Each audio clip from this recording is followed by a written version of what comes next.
Oke, di sini akan dicoba secara singkat dibahas terkait tugas kemarin. Untuk yang soal nomor 1 ini nanti silahkan dilihat di pembahasan kelas A ya. Dilihat di pembahasan kelas A. Kelas A nanti saya share ya. Oke. Selanjutnya untuk yang soal yang kedua terkait serangga ya. Ini kenapa sih serangga bisa jalan di air? Ini kaitannya sama tegangan permukaan. Kita tahu bahwa tegangan permukaan itu merupakan hasil dari interaksi molekul-molekul cairan yang ada kayak gitu.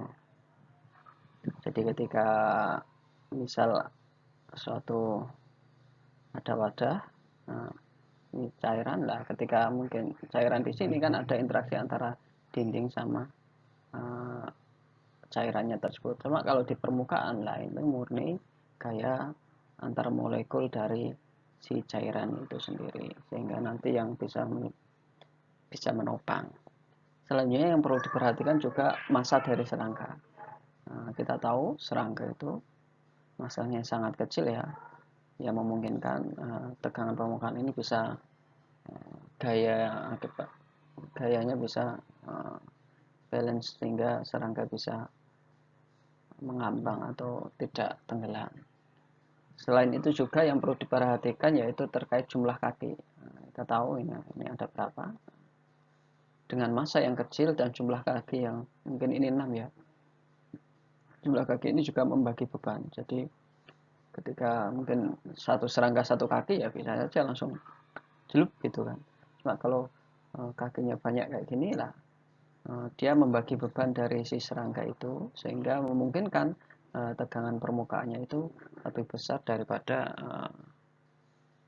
gaya berat di tiap titik di tiap kakinya itu, kaki serangga ya. Jadi saya rasa 3 hal ini yang perlu diperhatikan ketika kenapa sih serangga bisa jalan. Kan tidak semua serangga juga dapat jalan di air kayak gitu ya.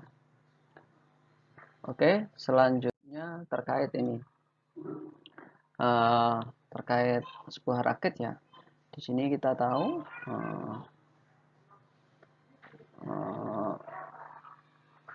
luas permukaan raketnya adalah 5,7 meter kuadrat.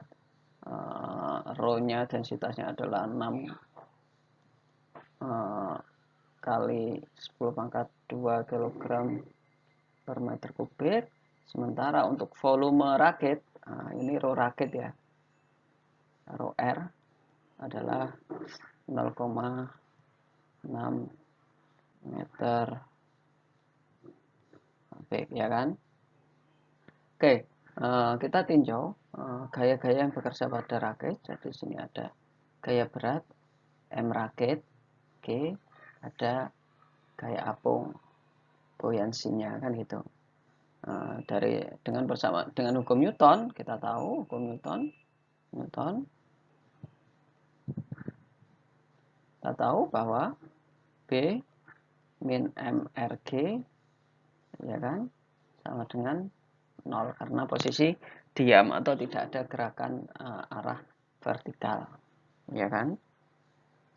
Dari situ maka kita tahu bahwa besar gaya buoyansinya itu sama dengan sebanding dengan massa raket dikalikan gravitasinya. Oke. Selanjutnya kita tahu bahwa gaya apung atau buoyancy itu merupakan diakibatkan oleh fluida yang dipindahkan. Nah, jadi di sini adalah fluidanya dalam soal apa? Air. Jadi adalah massa air, massa water dikalikan gaya gravitasi. Kita tahu bahwa rho M per V, jadi kalau M adalah rho V kan, rho water, V water ini adalah displacement water ya, akibat rakit yang dicelupkan tadi, displacement water dikalikan G, nah, ya kan? Kita tahu bahwa V sama dengan A kalikan H, sama dengan raw water A H G. Oke ya. Nah, sementara di sisi lain yang massa rakit G ini, kita tahu bahwa massa rakit adalah raw rakit dikalikan V rakit dikalikan gravitasi. Oke, dari sini maka ini disama dengan kan di persamaan sebelumnya kan B sama dengan M rakit G, ya kan? Dari sini maka raw water AH G sama dengan raw rakit V rakit ini volume rakit G. Nah, ini G-nya coret ya. Dari sini maka H sama dengan raw rakit V rakit per raw water dikalikan A. Oke.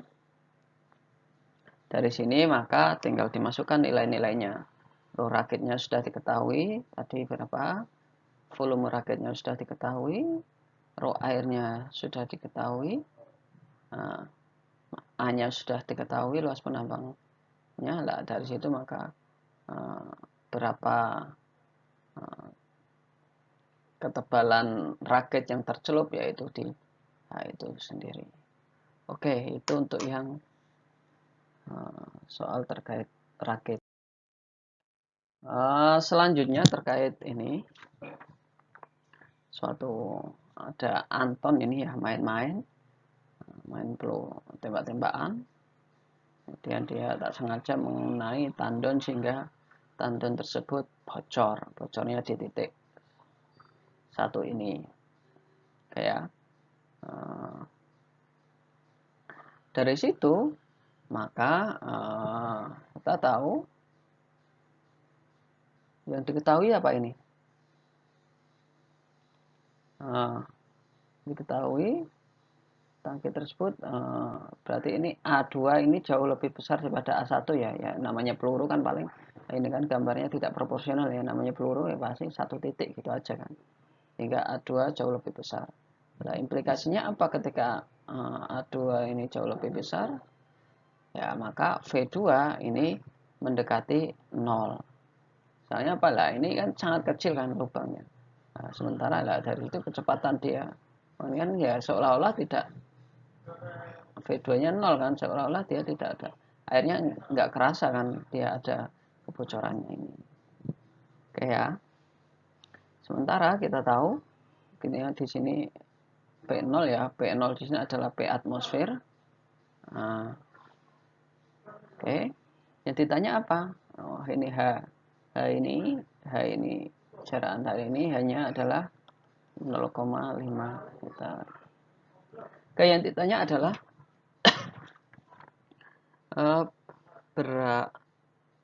hitung berapa kecepatan air pada lubang di titik 1. Berarti berapa sih V1-nya? Nah, ini kita memakai persamaan Bernoulli. Yang ditanya adalah berapa untuk yang A ya. 1 berapa? V1-nya ya kita pakai persamaan Bernoulli, kita tahu bahwa P1 P1 plus setengah rho V kuadrat plus rho GH sama dengan konstan. Ya. Dari sini maka untuk persamaan yang pertama kita ada P1 plus setengah rho V1 kuadrat plus rho G H1 sama dengan P2 plus setengah rho V2 kuadrat plus rho G H2. Oke ya. Bentar. Misal ini kan gambarnya tadi yang gini. Ini adalah Y1 ya. Ini adalah Y2 gini kan. Kita tahu bahwa P1 sama P2 ini sama-sama tekanan atmosfer. Jadi P1 sama dengan P0. Nah, ini juga sama dengan P0. Jadi bisa saling menghilangkan ya. Dari sini maka sehingga setengah rho V1 kuadrat plus rho G H1, H1-nya apa? Y1 ya. Sama dengan setengah rho V2 kuadrat plus rho G Y2. Oke. Jadi kita tahu bahwa V2 itu mendekati 0 atau kita bisa asumsikan kita 0 karena ya ini lubangnya sangat kecil sehingga alirannya di sini dengan A yang luas pengalaman yang sangat besar, jauh lebih besar, maka seolah-olah tidak ada pergerakan di permukaan ini sehingga V2-nya adalah 0. Oke, dari sini maka setengah rho V1 kuadrat plus rho G Y1 sama dengan rho G Y2. Dari sini maka setengah rho V1 kuadrat sama dengan rho G Y2 minus Y1 sama dengan rho G H. Ini kan. Nah, karena ini oke. Dari sini maka kita tahu bahwa ini rho ya, rho dicoret ya. Nah, ini tinggal dikalikan 2 kan. Ini ada setengah kalikan 2 berarti V1 sama dengan akar dari 2G. Nah, ya kan? Nah, ini. Nanti untuk angkanya munculnya mungkin di angka 3,13an lah ya.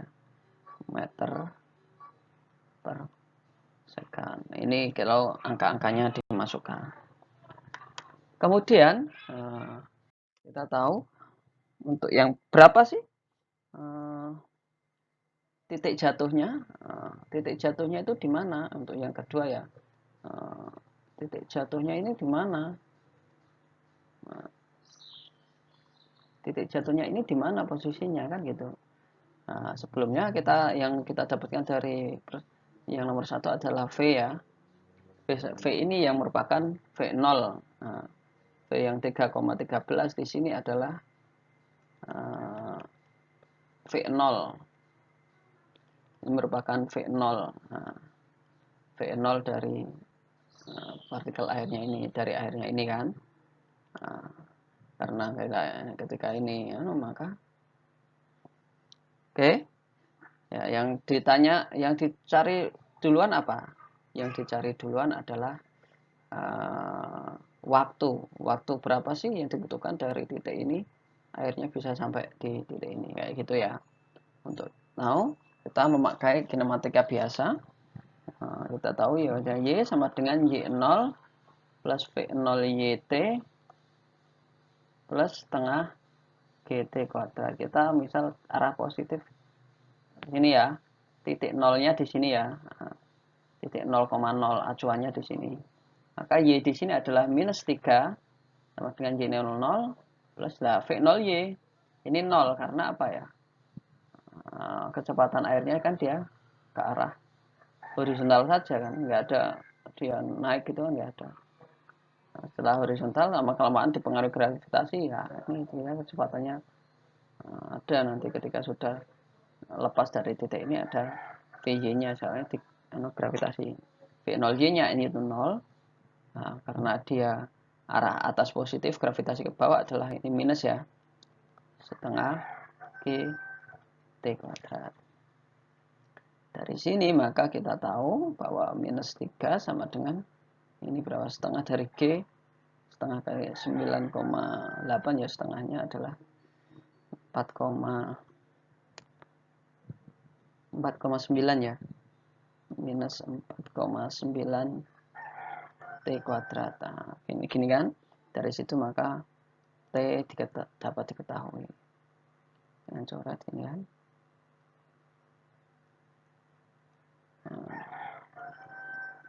4,9. Nah, nanti ketemunya Setelah dihitung-hitung, ketemunya di